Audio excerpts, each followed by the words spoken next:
मध्य प्रदेश के 3 जिलों में पीएम मोदी की ताबड़तोड़ जनसभाएं, कहा विरोधियों पर छोड़े तरकस के तीर, डबल इंजन सरकार के बताए फायदे।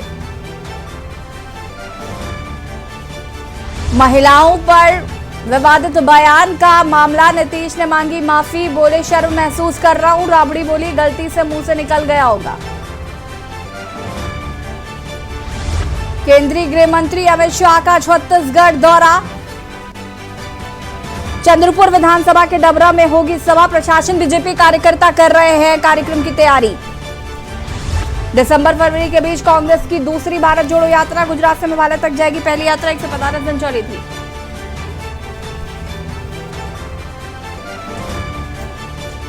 डायल 112 की 205 लड़कियों पर एफआईआर, पुलिस से बलवा तक की धाराएं लगाई, योगी सरकार ने एडीजी को हटाया, नीरा रावत को सौंपी 112 की कमान। दिल्ली की हवा जहरीली, AQI 450 के बाद 9-18 नवंबर तक विंटर वेकेशन का ऐलान, प्रदूषण के चलते 1 महीने पहले स्कूल बंद किए गए। आप देख रहे हैं के न्यूज, खबरों का सारथी। नमस्कार, देश की बात में आप सभी का स्वागत है। मैं हूं आपके साथ यशी शुक्ला और बड़ी खबर आपको बता देते हैं। महिलाओं पर विवादित बयान पर नीतीश शर्मिंदा, नीतीश ने हाथ जोड़कर मांगी माफी, शर्म महसूस कर रहा हूं। नीतीश कुमार का बयान गलती से मुंह से निकल गया होगा, ये राबड़ी देवी ने उस पर बयान दिया है।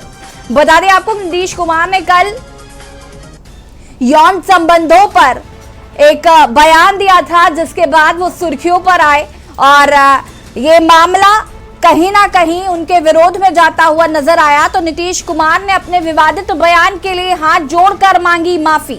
नीतीश ने हाथ जोड़कर माफी मांगी है। नीतीश कुमार ने कहा कि शर्म महसूस कर रहा हूं,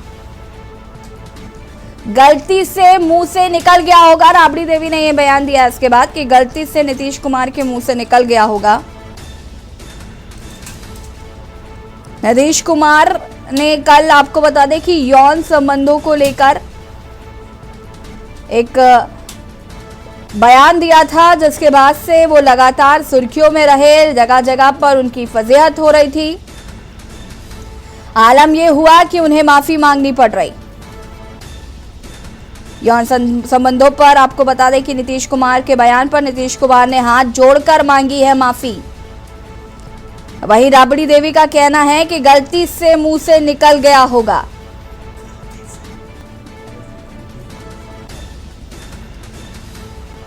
नीतीश कुमार ने अपने बयान पर मांगी माफी,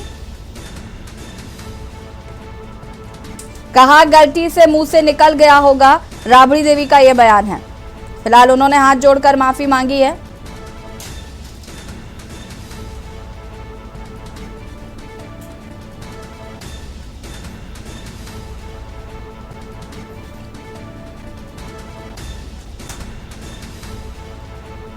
नीतीश कुमार ने कहा कि मेरी बात बुरी लगी है तो हाथ जोड़कर माफी मांग रहा हूं। बिहार के सीएम नीतीश कुमार ने हाल ही में ऐसी टिप्पणी की थी जिस पर उनकी कड़ी आलोचना हो रही थी। अब अपनी टिप्पणी पर नीतीश कुमार ने माफी मांग ली है। बता दें कि बिहार के मुख्यमंत्री ने जनसंख्या को नियंत्रित करने के लिए महिलाओं के बीच शिक्षा के महत्व पर जोर देते हुए ऐसी टिप्पणी की थी, जिसकी जमकर आलोचना हो रही है। और अब खुद नीतीश कुमार ने अपनी इस टिप्पणी पर माफी मांग ली है। उन्होंने कहा है कि अगर मेरी टिप्पणी की इतनी निंदा हो रही है और मेरी बात गलत है तो मैं अपनी बात वापस ले रहा हूं, अपनी टिप्पणी के लिए माफी मांग रहा हूं। विधानसभा में भी बिहार सीएम ने अपनी टिप्पणी पर माफी मांगी। नीतीश कुमार की टिप्पणी को लेकर बीजेपी उन पर हमलावर हो गई है। वहीं राष्ट्रीय महिला आयोग ने भी मुख्यमंत्री नीतीश कुमार द्वारा जनसंख्या नियंत्रण के लिए महिलाओं की शिक्षा के महत्व को लेकर की गई टिप्पणी की कड़ी निंदा की थी।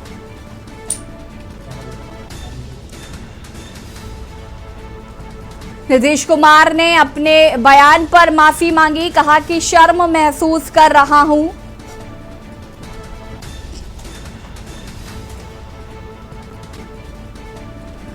आपको बता दें कि कल विधानसभा में दिए गए टिप्पणी के बाद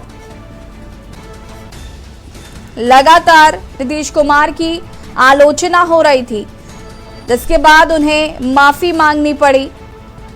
उन्होंने कहा कि मैं शर्मिंदा हूं। तो वहीं राबड़ी देवी ने बयान की दिया है, कहा है कि गलती से मुंह से निकल गया होगा।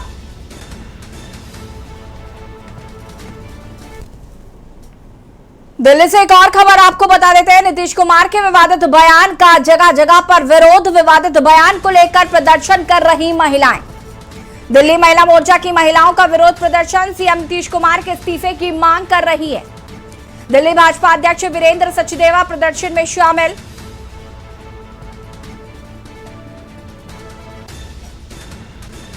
सीएम नीतीश कुमार के इस्तीफे की मांग की जा रही है। विवादित बयान को लेकर प्रदर्शन कर रही हैं महिलाएं। कल नीतीश कुमार ने विधानसभा में बयान दिया था और उस बयान के बाद से ही नीतीश कुमार कल से सुर्खियों में हैं और नीतीश कुमार की कड़ी आलोचनाएं हो रही हैं। दिल्ली भाजपा अध्यक्ष वीरेंद्र सचदेवा प्रदर्शन में शामिल। आपको बता दें कि महिलाएं कर रही नीतीश कुमार के विवादित बयान का विरोध।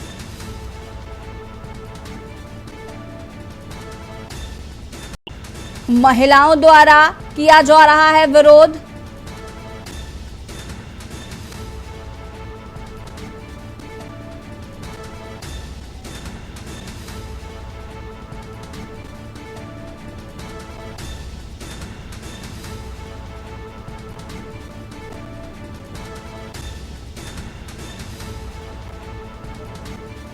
दिल्ली महिला मोर्चा का विरोध प्रदर्शन। सीएम नीतीश कुमार से इस्तीफे की मांग की जा रही है।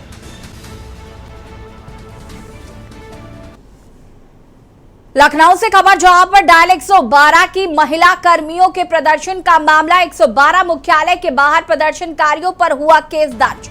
सड़क जाम, शासन विरोधी नारों को लेकर मुकदमा दर्ज। 5 नामजद महिला कर्मियों के खिलाफ केस दर्ज किया गया। आज भी इको गार्डन में जारी महिला कर्मियों का प्रदर्शन।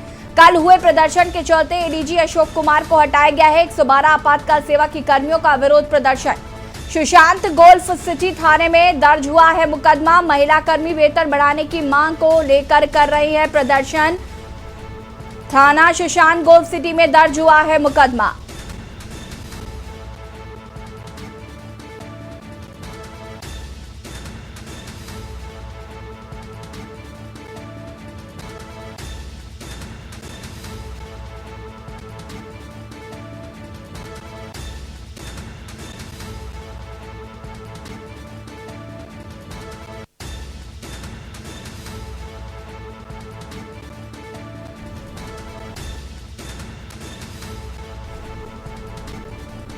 महिला कर्मी वेतन बढ़ाने की मांग को लेकर कर रही प्रदर्शन। थाना सुशांत गोल्फ सिटी में दर्ज हुआ मुकदमा।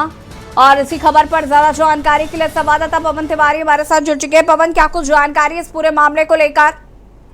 जी, आपको बता दें कि जो 112 डायल कर्मी हैं वो पिछले 2 दिनों से अपने वेतन बढ़ोतरी को लेकर और अपनी नौकरी की सिक्योरिटी को लेकर धरना प्रदर्शन कर रही थी। सुभाष गोल्फ सिटी का ये पूरा मामला था, जहां पर उन लोगों ने जब उनकी बातें नहीं सुनी गई तो उन लोगों ने जो है सड़क जाम करके प्रदर्शन भी किया था। उस प्रदर्शन के बाद सरकार ने कार्रवाई करते हुए जो मौजूदा एडीजी थे अशोक कुमार, उनको हटाकर नीरा कुमार को उनका चार्ज दिया गया है। लेकिन उसके बाद एक बड़ी जानकारी सामने हमें आई कि जो भी महिला कर्मी वहां पर प्रदर्शन कर रही थी उनके खिलाफ भी मुकदमा दर्ज किया गया है। 5 लोगों के खिलाफ नामजद मुकदमा दर्ज किया गया है और अज्ञात में अन्य लोग हैं इनकी बाद में जो वीडियो रिकॉर्डिंग है उससे देखकर उनके ऊपर कार्रवाई की जाएगी। तो जहां तक बात की जाए सरकार की, तो उन्होंने पहले महिला कर्मियों की बात को सुनते हुए जो एडीजी थे उनको हटाया। उसके बाद अब जो धरना प्रदर्शन उन्होंने सड़क जाम करके किया था, जिससे उन्होंने बताया कि इससे सड़क जाम से आम जनमानस को काफी दिक्कतों का सामना करना पड़ा था। उसको लेकर अब जो महिला कर्मचारी उनके ऊपर कार्रवाई की गई है, एफआईआर दर्ज कराई गई है। 5 लोग उसमें नामजद हैं और अन्य लोग उसमें जो है उनकी वीडियो रिकॉर्डिंग की गई है उसके अनुसार उनके ऊपर कार्रवाई की जाएगी। तो कहीं ना कहीं अब जो ये महिला कर्मचारी थी अपनी वेतन को लेकर मांग कर रही थी और अपनी नौकरी सिक्योर करने के लिए मांग कर रही थी, तो उनके ऊपर ये कार्रवाई देखने को सामने आई है। क्योंकि जिस तरह उन्होंने अपनी मांगे मनवाने के लिए जो सड़क जाम किया था, तो वो सड़क जाम कहीं ना कहीं आम लोगों के लिए भी परेशानी का सबब बना था। तो इसलिए उनके ऊपर ये कार्रवाई जो है देखने में सामने आई है। जी बिल्कुल पवन, अगर हम बात करें तो देखिए अभी भी प्रदर्शन जो है वो महिला कर्मियों द्वारा जारी है। जी, अभी ये जो उनकी जो मांगे हैं, अभी उनकी मांगों पर कोई खास जो है नहीं बयान आया है।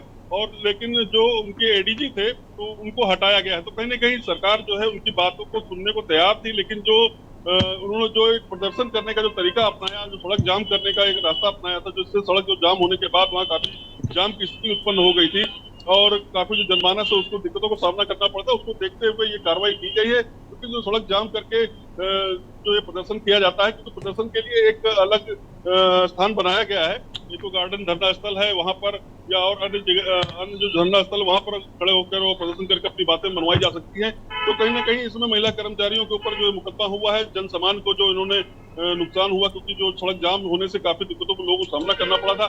और जो महिला कर्मचारी, उनकी दिक्कतें ये हैं कि उनकी सैलरी काफी कम थी, 12,000 पे वो कार्य कर रही थी और अब टेंडर दूसरी संस्था के पास चला गया था, तो उनको ऐसा लगा कि उनको अपनी नौकरी से हाथ धोना पड़ेगा। तो उसके लिए उन्होंने पहले अधिकारियों से बात की होगी, की बातें जब नहीं सुनी गई तो उन्होंने धरना प्रदर्शन करना शुरू किया। तो उस धरना प्रदर्शन के बाद एडीजी को हटाया भी गया, लेकिन उनके ऊपर अब एफआईआर की कार्रवाई की गई है। जी ठीक है पवन, बहुत बहुत शुक्रिया आपका तमाम जानकारी देने के लिए। और बता दें, लखनऊ में डाल 112 की महिला कर्मियों ने प्रदर्शन किया। आज भी इको गार्डन में जारी है महिला कर्मियों का प्रदर्शन।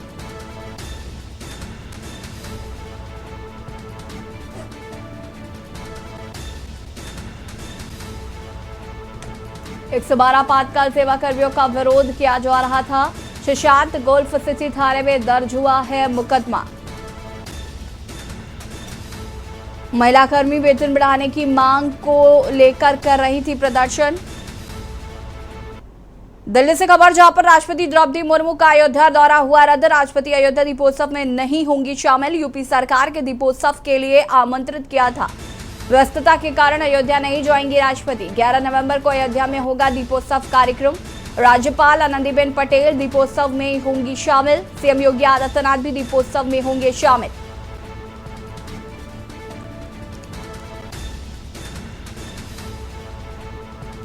व्यस्तता के कारण अयोध्या नहीं जाएंगी राष्ट्रपति द्रौपदी मुर्मू।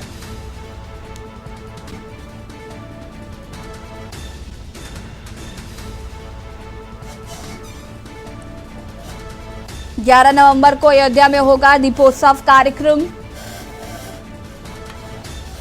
राज्यपाल आनंदीबेन पटेल दीपोत्सव में होंगी शामिल। सीएम योगी आदित्यनाथ भी दीपोत्सव में होंगे शामिल।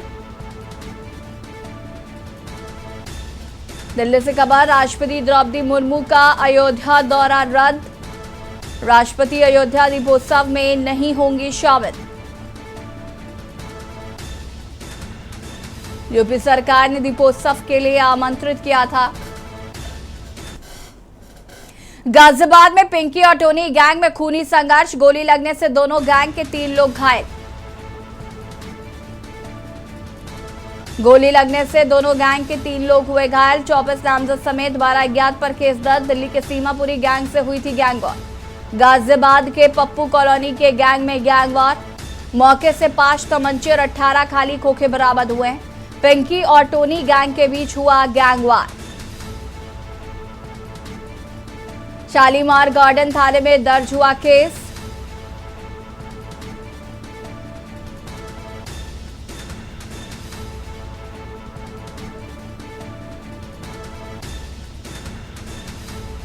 गाजियाबाद से खबर, शालीमार गार्डन में थाने में दर्ज हुआ केस। गाजियाबाद में पिंकी और टोनी गैंग में खूनी संघर्ष। गोली लगने से दोनों गैंग के 3 लोग घायल। 24 नामजद समेत 12 अज्ञात पर केस दर्ज। दिल्ली के सीमापुरी गैंग से हुई थी गैंगवार।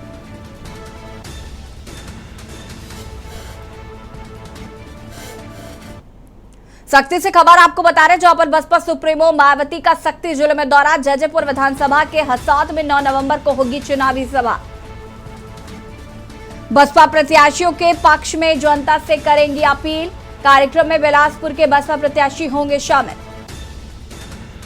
बसपा प्रत्याशियों के पक्ष में जनता से करेंगी अपील मायावती। कार्यक्रम में बिलासपुर के बसपा प्रत्याशी होंगे शामिल।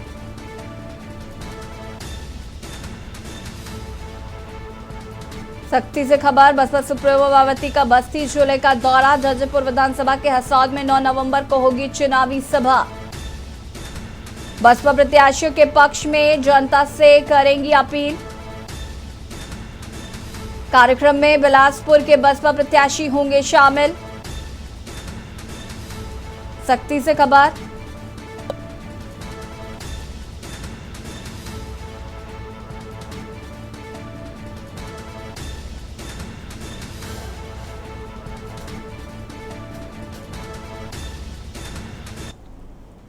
और इसी बीच आपको पटना से खबर बता देते हैं। पटना से खबर आपको बता दें कि नीतीश कुमार ने अपने विवादित बयान पर मांगी माफी। महिलाओं पर विवादित बयान पर नीतीश शर्मिंदा।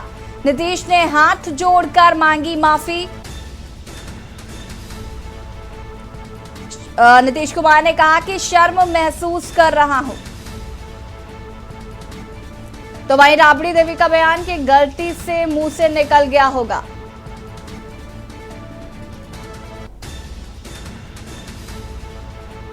और इसी खबर पर ज्यादा जानकारी के लिए संवाददाता कुमार निशांत हमारे साथ जुड़ चुके हैं। क्या कुछ जानकारी है? नीतीश कुमार ने अपने विवादित बयान पर मांगी माफी। नीतीश कुमार ने आज दोनों बिहार विधानमंडल के दोनों सदनों में माफी मांगी, विधानसभा और विधान परिषद में। उन्होंने कहा कि मैं शर्मसार हूं, मैं शर्मिंदगी महसूस कर रहा हूं। मेरे बयान से अगर किसी को खेद पहुंची है तो मैं उसके लिए माफी मांगता हूं। सदन में ही नहीं, सदन के बाहर भी नीतीश ने माफी मांगी है। कुमार निशांत जी, आपसे ये भी जानना चाहेंगे कि इसके अलावा राबड़ी देवी का भी बयान आया। उन्होंने कहा कि गलती से मुंह से निकल गया होगा। हाँ, राबड़ी देवी ने कहा है ये कि गलती से मुंह से निकल गया होगा। वाकई में नीतीश की मंशा नहीं रही होगी ऐसा कहने की, लेकिन बोलते बोलते वो बोल गए होंगे। यदि ऐसा था तो कल ही भाजपा के लोगों को अपोज करना चाहिए था। जब वो विधानसभा में बोल रहे थे उसी समय अपोज करना चाहिए था। नहीं देखिए, आज जो लोग नीतीश कुमार जी और नहीं, नीतीश कुमार जी का जो बयान आया और जो उन्होंने सेक्स एजुकेशन पर जो बात की और उसके बाद उन्होंने जिस तरीके से या जिस ढंग से सदन में ये बात कही थी, कहीं ना कहीं जिस तरीके से महिलाएं भी इसका विरोध करती हुई नजर आ रही हैं। जगह जगह पर हम देख रहे हैं महिलाओं द्वारा भी प्रदर्शन किया जा रहा है और नीतीश कुमार जी आज इस बात पर माफी मांग रहे हैं। उसके बाद राबड़ी देवी का ये बयान आना कि गलती से मुंह से निकल गया होगा, ये किस तरीके की बयानबाजियां चल रही? गलती से कैसे मुंह से निकल सकता है? वो तो प्रॉपर एजुकेशन दे रहे थे। चाहते नहीं होंगे वो कहना ऐसा, लेकिन बोल दिए होंगे। ठीक है, बहुत बहुत शुक्रिया आपका तमाम जानकारी देने के लिए।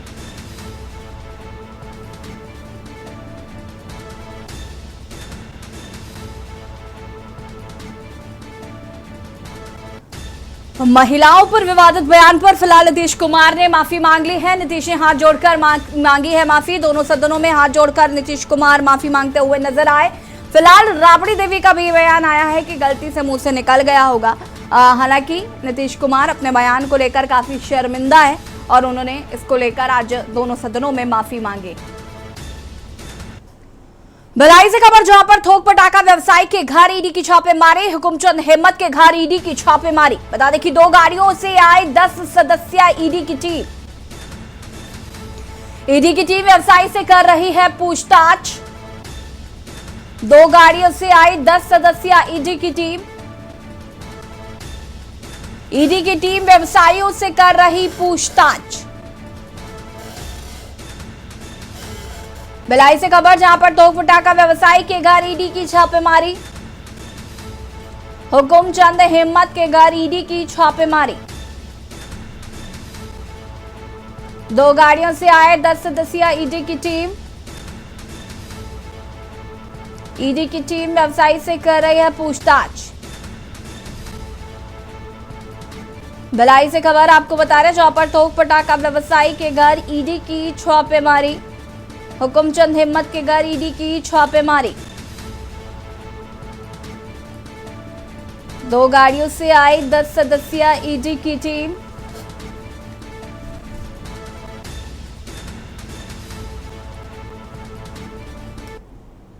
गोंडा से खबर आपको बता रहे, जहां पर महिला चिकित्सालय में लापरवाही, पर्चा लेकर भटकते रहे मरीज।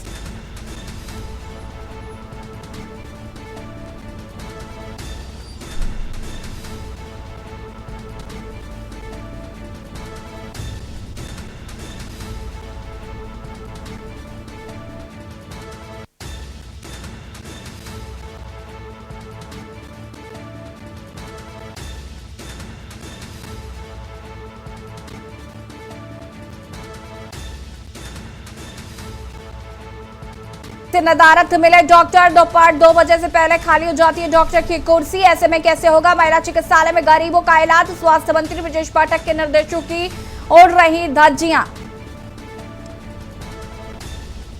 गोंडा से खबर, जहां पर महिला चिकित्सालय में लापरवाही।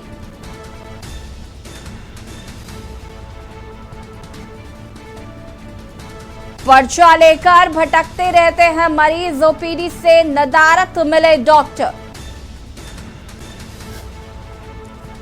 दोपहर 2 बजे से पहले खाली हो जाती है डॉक्टर की कुर्सी। ओपीडी से नदारत मिले डॉक्टर।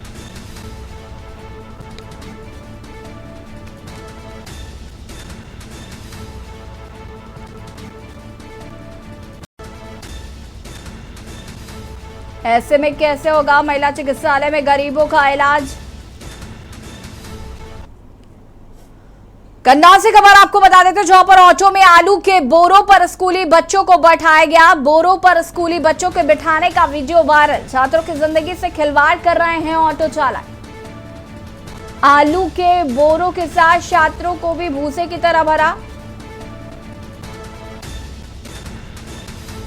तिरवा कस्बे के एक इंटर कॉलेज के बताए जा रहे हैं छात्र। कनौली पट्टी के पास का बताया जा रहा वायरल वीडियो।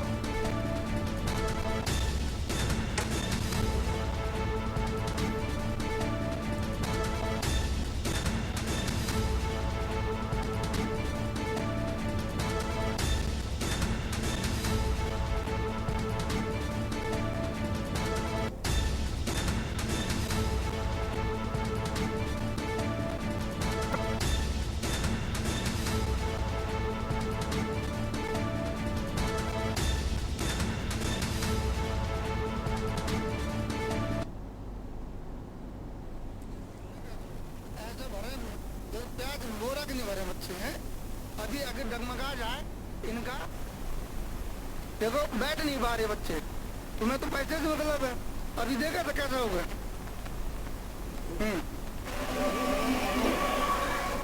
कन्नौज में आलू के बोरों पर बच्चों को बैठाया गया। तो ये कैसे बैठे हो? इसमें बैठने की जगह नहीं है कहीं? यार बताओ ना, गलत बात है। और कैसे भरे? अभी कितने टेम्पू पलट रहे हैं तुम्हारा। चलो स्वागत है। और इसी बीच आपको कासगंज से खबर बता देते हैं। कासगंज से खबर, महिला आरक्षी का वर्दी में रील बनाने का वीडियो। पुलिस अधीक्षक ने महिला आरक्षी को किया निलंबित। सहावर थाने में तैनात है महिला आरक्षी आरती सोलंकी। महिला आरक्षी को वर्दी में रील बनाना पड़ा महंगा। कासगंज से खबर, जहां पर महिला आरक्षी का वर्दी में रील बनाने का वीडियो सामने आया, जिसके बाद पुलिस अधीक्षक ने महिला आरक्षी को निलंबित कर दिया। सहावर थाने में तैनात है महिला आरक्षी आरती सोलंकी। महिला आरक्षी को वर्दी में रील बनाना पड़ा महंगा।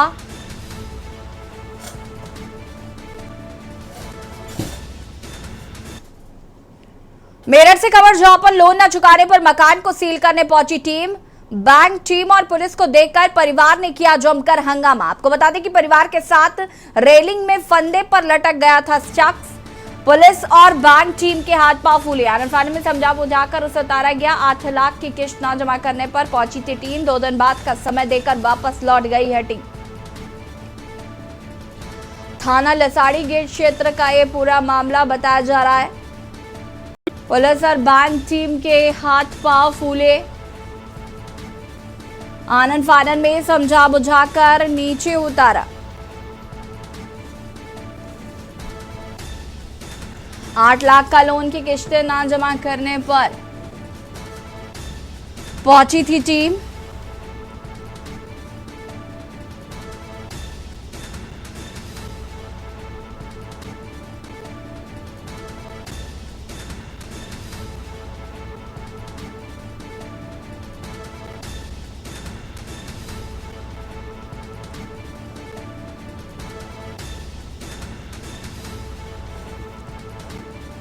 परिवार के साथ रेलिंग में फंदे पर लटक गया था शख्स।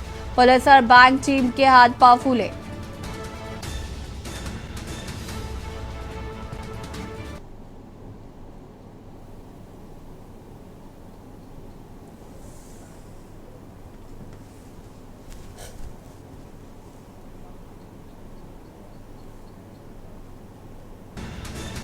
और सीधे आपको ले चलते हैं मध्य प्रदेश के रायसेन, जहां पर मुख्यमंत्री योगी आदित्यनाथ जनसभा को संबोधित कर रहे हैं। क्या कुछ कह रहे हैं, सुन लेते हैं। हर गरीब को स्वास्थ्य की सुविधा के लिए 5 लाख रुपए का स्वास्थ्य बीमा का कवर मिल रहा है। और भाइयों बहनों, यही नहीं, कोरोना जैसी महामारी के दौरान 80 करोड़ लोगों को फ्री में राशन की सुविधा का लाभ। उज्ज्वला योजना में हर गरीब के पास पहले क्या होता था, पहले तो कनेक्शन रसोई गैस का मिलता नहीं था, और मिल गया तो त्योहार के दिन जब घर में भोजन बनने की बात आती थी, पूरा परिवार एकजुट होता था, तब रसोई गैस का सिलेंडर समाप्त। अब सिलेंडर लेने के लिए जाओ तो वहां इतनी लंबी लाइन लगी रहती थी कि पुलिस के डंडे चटकने लगते थे। तो या तो पुलिस का डंडा खाओ और खाली सिलेंडर लेके आओ, तो घर में बेलना से मार खाओ। यही तो कांग्रेस करती थी। दिनेश प्रताप सिंह हमारे मंत्री कई बार बेलना से मार खाए, क्योंकि ये भी पूर्विया है, और पूर्विया ठाकुर होने के नाते कई बार, इसलिए इस बार इन्होंने ही चयन किया कि मैं रायसेन में ही काम करूंगा। भाइयों बहनों, मोदी जी ने ऐसी समस्या का समाधान किया कि आज यहां पे कोई समस्या नहीं, रसोई गैस के जितने कनेक्शन लोगों को चाहिए मिल जाएगा और गरीब को फ्री में मिल जाएगा। हर घर तक बिजली का कनेक्शन पहुंचाने की व्यवस्था। और अब तो आप लोग तो सौभाग्यशाली हैं कि मां गंगा की गोद से आकर के, मां नर्मदा की गोद में आकर के बैठ करके अपने जीवन को समृद्धि की ओर अग्रसर कर रहे हैं। लेकिन भाइयों बहनों, बहुत बड़ी संख्या में लोग ऐसे भी जहां पानी नहीं है। मैं देख रहा था कितनी उर्वरा भूमि है यहाँ की, धान की, कई किलोमीटर दूर तक धान लहला रहा है। कितना अच्छा धान पैदा होता है। सचमुच यहाँ का किसान अभिनंदनीय है। और उस किसान के लिए किसान सम्मान निधि भी है। और अभी तो महिलाओं के लिए मध्य प्रदेश सरकार ने लाडली बहना योजना की योजना यहां लागू की है। और प्रधानमंत्री मोदी जी ने नारी शक्ति वंदन अधिनियम के माध्यम से संसद और विधानसभा में भी आने वाले समय में परिसीमन के बाद 33% सीटें उनके लिए अलग से आरक्षित करने की व्यवस्था भी कर दी है। आप चिंता मत करिए, जो सीट वर्तमान में है इसके अतिरिक्त सीट आएगी, लेकिन प्रतिनिधित्व तो होगा। और भाइयों बहनों, इसीलिए आज मैं आपसे कहने के लिए आया हूं, जो काम बीजेपी ने करके दिखाया है और डबल इंजन की सरकार जिस स्पीड से कर रही है, कांग्रेस न की है और न कांग्रेस के करने का ही इस प्रकार का जीन्स ही कांग्रेस में है कि वो कर सके। और इसीलिए मैं आप सबसे अपील करने के लिए आया हूं, जो आपकी आस्था को सम्मान दे, जो राष्ट्र की संप्रभुता को सम्मान दे, जो राष्ट्र को विकास की नई ऊंचाइयों तक पहुंचा सके, आने वाली पीढ़ी के भविष्य को उज्जवल कर सके, और जो हर समस्या के समाधान का मार्ग भी निकाल दे, वही नेतृत्व करने की स्थिति में होता है, उसी को नेतृत्व दिया जाना चाहिए। और इस देश से भारतीय जनता पार्टी की सरकार, डबल इंजन की सरकार मध्य प्रदेश में आवश्यक है। और भाइयों बहनों, डबल इंजन की सरकार के लिए भारतीय जनता पार्टी ने श्री नरेंद्र शिवाजी पटेल को अपना प्रत्याशी बना करके आपके बीच में उतारा है। भाइयों बहनों, श्री नरेंद्र शिवाजी पटेल यहां पर एक कार्यकर्ता के रूप में आपके बीच में कार्य कर रहे हैं। और मेरी तो अपील है, रायसेन विधानसभा क्षेत्र में उदयपुरा से श्री नरेंद्र पटेल हैं, भोजपुर से श्री सुरेंद्र पटवा हैं, अपने पूर्व मुख्यमंत्री श्री सुंदरलाल पटवा जी के पुत्र हैं। और भाइयों बहनों, सांची से डॉक्टर प्रभुराम चौधरी हैं, जो यहां के स्वास्थ्य मंत्री भी हैं। और सिलवानी से रामपाल सिंह जी हैं। और इसी बीच आपको बड़ी खबर बता देते हैं रायबरेली से, जहां पर रोन नदी में मिला अज्ञात वृद्ध महिला का शव। ग्रामीणों ने शव देख पुलिस को दी सूचना। पुलिस महिला की पहचान करने में जुटी। पुलिस ने शव को पोस्टमार्टम के लिए भेजा। लालगंज सरेनी मार्ग स्थित लोन नदी की पूरी घटना बताई जा रही है। पुलिस महिला की पहचान करने में जुटी।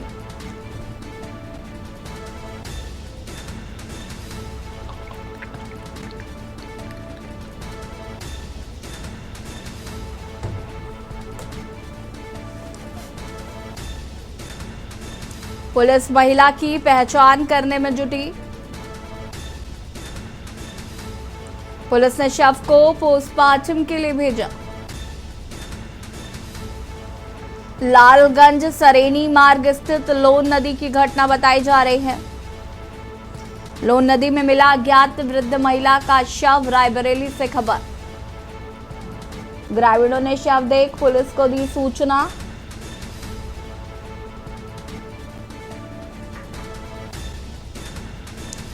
पुलिस महिला की पहचान करने में जुटी।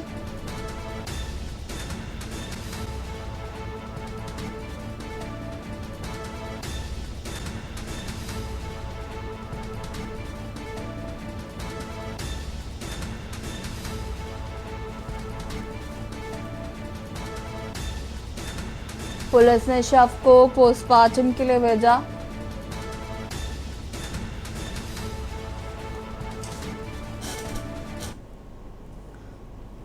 और बड़ी खबर आपको हम बता देते हैं, टाइल्स की दुकान में लगी आग। आग से दुकान में रखा लाखों का सामान हुआ खाक। सूचना पर पहुंची फायर ब्रिगेड की टीम। गोंडा से खबर। टाइल्स की दुकान में लगी आग। आग लगने से रखा दुकान में लाखों का सामान जलकर खाक। सूचना पर पहुंची फायर ब्रिगेड आग बुझाने में जुटी। महिला अस्पताल के पास पड़ती है टाइल्स की दुकान। नगर कोतवाली के इनकैन चौराहे का ये पूरा मामला बताया जा रहा है। आग की से दुकान में रखा सामान जलकर खाक हो गया।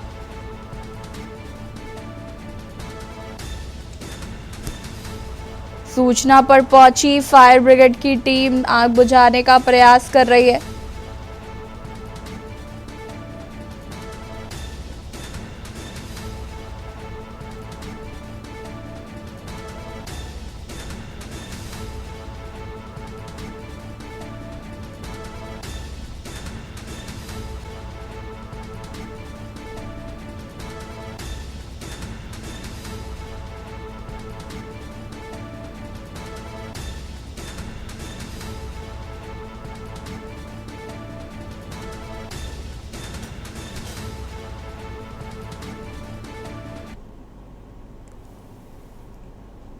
कांग्रेस प्रदेश अध्यक्ष अजय राय ने सीएम को पत्र लिखा। डायल 112 में तैनात कार्मिकों के लिए लिखा पत्र।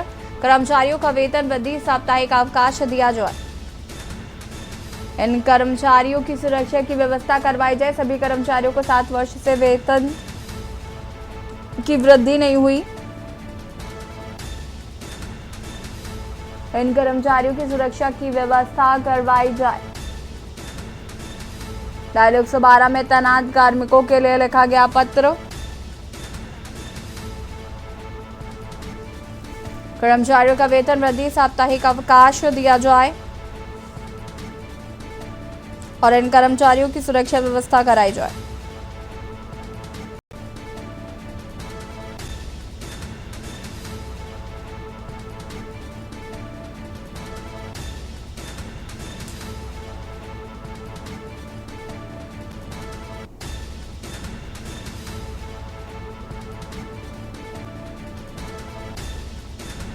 बड़ी खबर आपको बता रहे, कर्मचारियों का वेतन वृद्धि और साप्ताहिक अवकाश देने की मांग की गई है। इन कर्मचारियों की सुरक्षा की व्यवस्था करवाई जाए।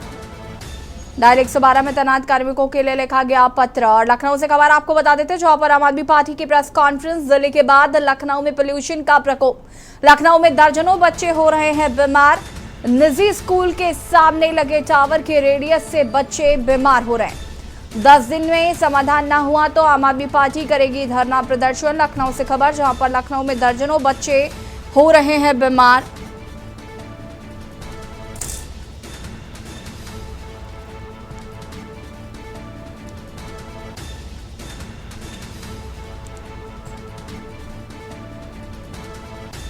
लखनऊ में दर्जनों बच्चे हो रहे हैं बीमार।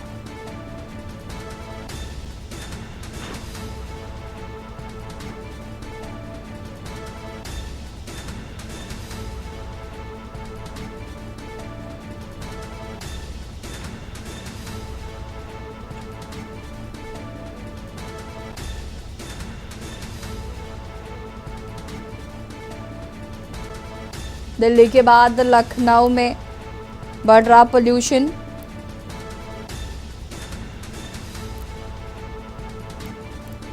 आम आदमी पार्टी ने कहा कि जल्दी इसका सलूशन अगर नहीं निकला तो करेंगे धरना प्रदर्शन।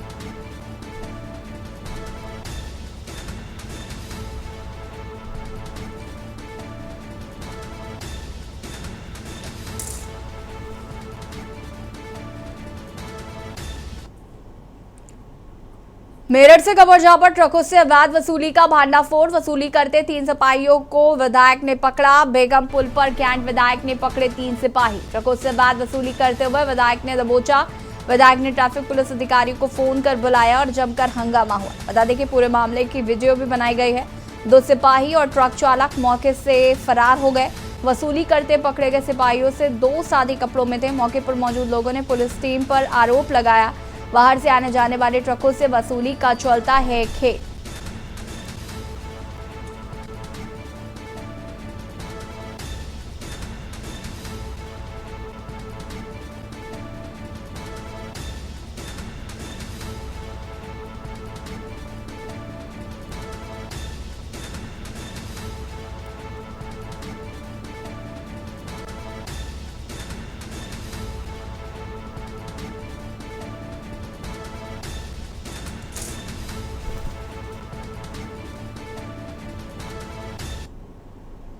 सिद्धार्थनगर से खबर आपको बता देते, जहां पर रात में एक घर में हुई लाखों की चोरी। घर के पीछे बने दरवाजे से घर में घुसे चोर।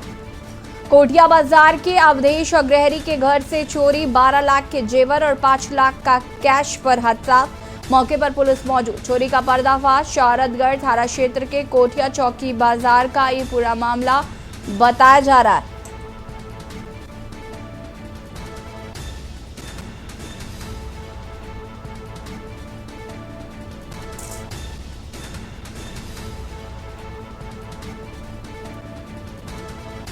बारह लाख के जेवर और 5 लाख के कैश पर किया चोरों ने हाथ साफ।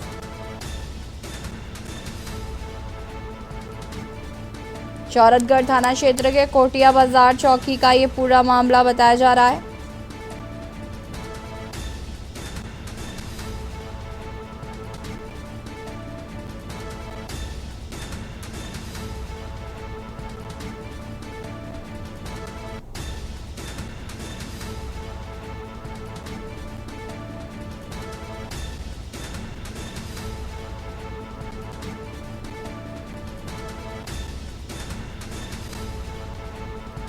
कोटिया बाजार के अवधेश अग्रहरी के घर हुई चोरी।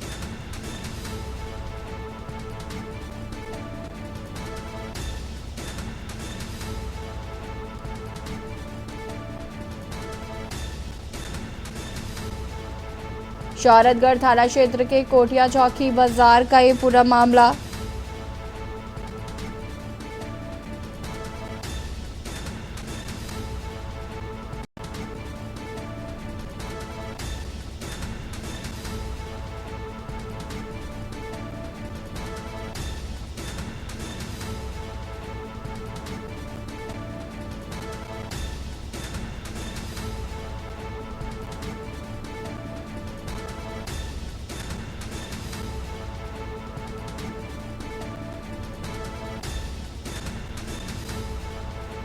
बारह लाख के जेवर और 5 लाख के कैश पर चोरों ने किया हाथ साफ।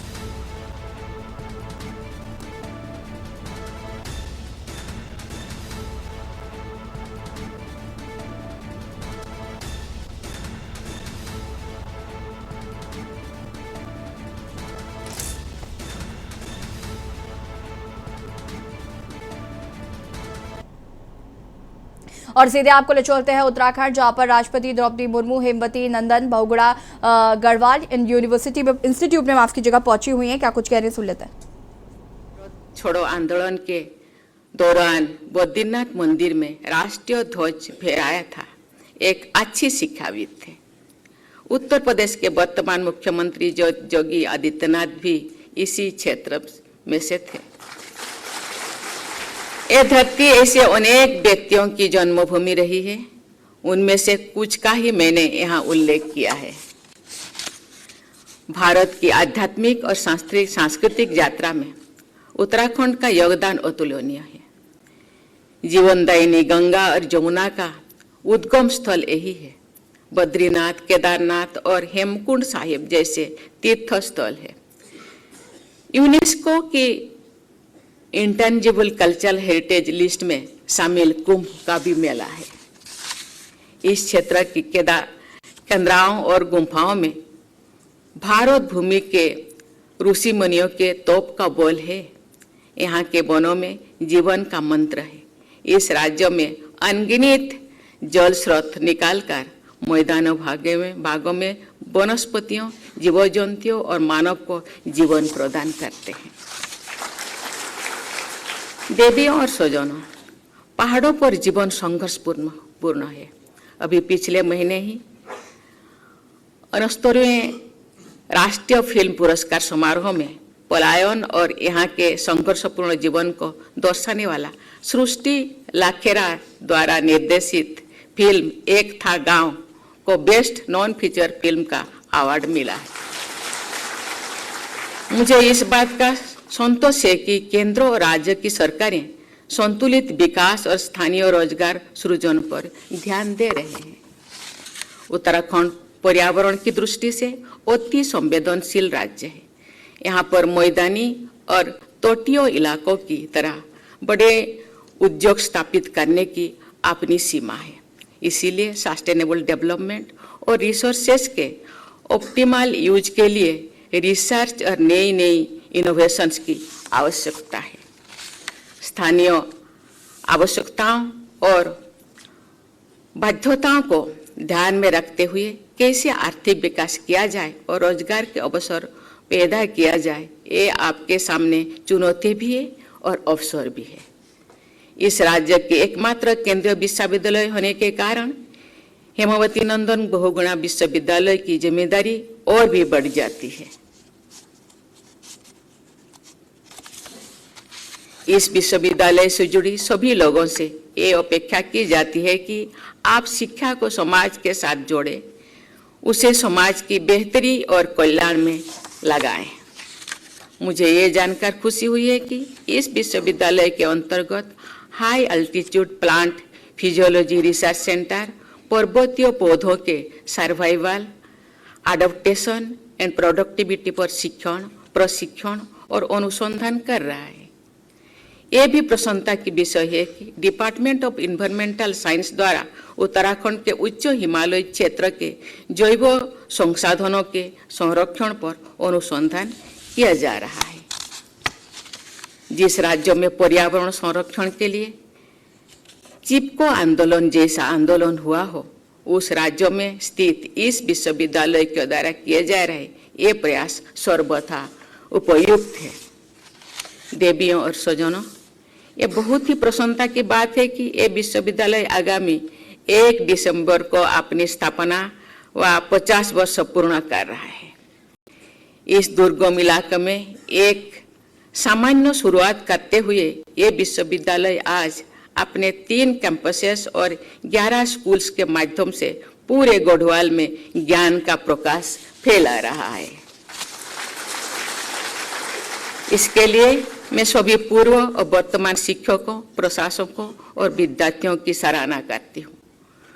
ये स्वर्णिम यात्रा आप सबके लिए गर्व करने का अवसर है, लेकिन साथ ही भविष्य के रूपरेखा तय करने का अवसर भी है।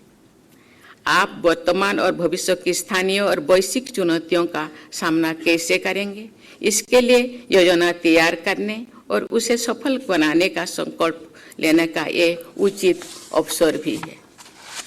प्यारे विद्यार्थियों, आज का दिन आपके जीवन में बहुत ही महत्वपूर्ण स्थान रखता है।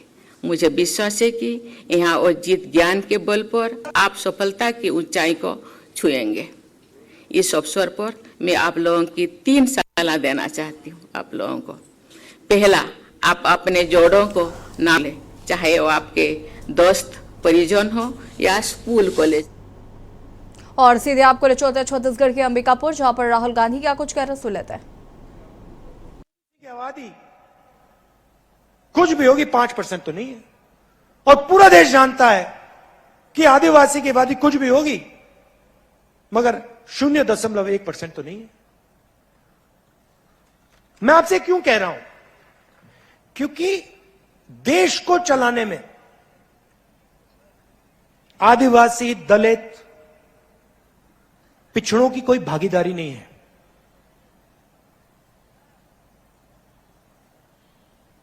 क्योंकि 90 अफसरों में से कोई नहीं है। अगर आप मुझे कहते कि भैया देखो 90 अफसर हैं, उसमें से 50% ओबीसी हैं, तो मैं कहूंगा हाँ भैया, बजट का 50% ये लोग खर्च कर रहे हैं तो भागीदारी है। अगर आप मुझे कहते देखिए 15% बजट का आदिवासी लोग निर्णय ले रहे हैं, तो मैं कहता हाँ भैया भागीदारी है। इसलिए मैं चाहता हूं, और ये ओबीसी के जो युवा हैं, आदिवासी युवा हैं, आप इस बात को उठाइए, ये आपके भविष्य की बात है। इसलिए मैं चाहता हूं कि जाति जनगणना हो, सबको पता लग जाएगा कि देश में आदिवासी कितने हैं, दलित कितने हैं, पिछड़े कितने हैं, जनरल कितने हैं, सबको पता लग जाएगा। एक बार सबके आंकड़े हमारे सामने आ जाएंगे, सामने होंगे, तो हम कहेंगे ठीक है भैया, अब अगर 50% आबादी है तो भागीदारी होनी चाहिए। 90 में से 3 अफसर काम होने वाला नहीं है, इसको हमें बदलना पड़ेगा। अब नरेंद्र मोदी के पास जाति जनगणना के आंकड़े पड़े हुए हैं, वो 1 सेकंड में पब्लिक को दिखा सकते हैं।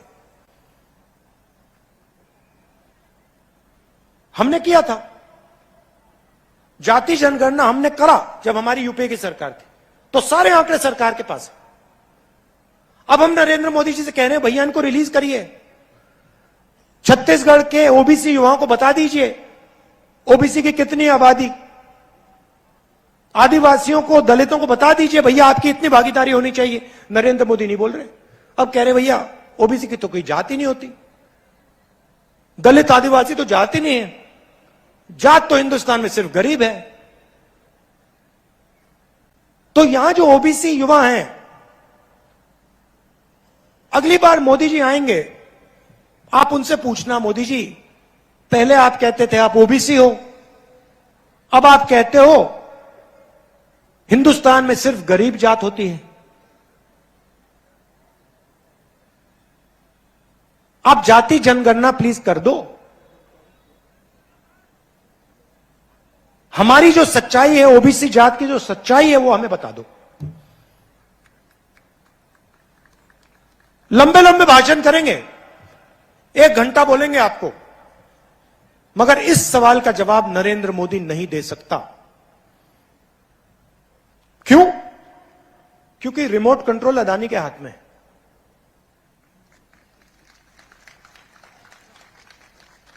सरकार को अदानी चला रहा है। नरेंद्र मोदी का चेहरा दिखाते हैं, देखो हंस रहे हैं ये, देखो मुस्कुरा रहे हैं। क्या नाम है आपका भैया? नहीं, मीडिया वाले जो हैं जो मुस्कुरा रहे हैं, क्या नाम है आपका? मुस्कुराहट चली गई, डर गए। तो 24 घंटा ये दिखाते हैं मोदी जी, मोदी जी, मोदी जी, मोदी जी। क्यों? क्योंकि अदानी जी इनको कहते हैं भैया दिखाओ सौदा क्या है। मोदी जी की मार्केटिंग ये करते हैं, और आपका जल, आपका जंगल, आपकी जमीन मोदी जी अदानी जी को दे देते हैं। सही बात है, सच्चाई है, पूरा देश जानता है। तो मैंने आपको शुरुआत में कहा, देखो भैया जो मैं कह देता हूं मैं कर देता हूं। यहां पे मैंने कहा था 2500 रुपए धान के लिए मिलेगा, मिल गया। मैं आपको यहां कह रहा हूं कि छत्तीसगढ़ में जैसे हमारी सरकार आएगी ना, जात का सेंसस हम वहीं उसी दिन शुरू कर देंगे। और दिल्ली में मोदी जी करें ना करें, हर आदिवासी युवा को यह समझ आना चाहिए, आपके भविष्य की बात है, आपके भागीदारी की बात है। मोदी जी करें ना करें मैं नहीं जानता, दिल्ली में कांग्रेस पार्टी की इंडिया की सरकार आएगी, पहला काम जाति जनगणना हो जाएगा, खत्म हो जाएगा। और जो आंकड़े हैं उनको हम रिलीज करके आपके सामने रख देंगे। और एक नई कहानी ओबीसी युवाओं के लिए, आदिवासी दलित युवाओं के लिए एक नई कहानी शुरू होगी। आज आप लोग नरेंद्र मोदी की जो पॉलिसीज है, नोटबंदी, जीएसटी, इसने जो हमारी रीढ़ की हड्डी है, हिंदुस्तान की रीढ़ की हड्डी को तोड़ दिया है।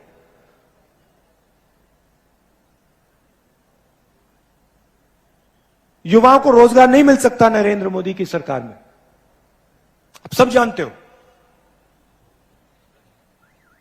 तो रोजगार देने का पहला कदम जाति जनगणना,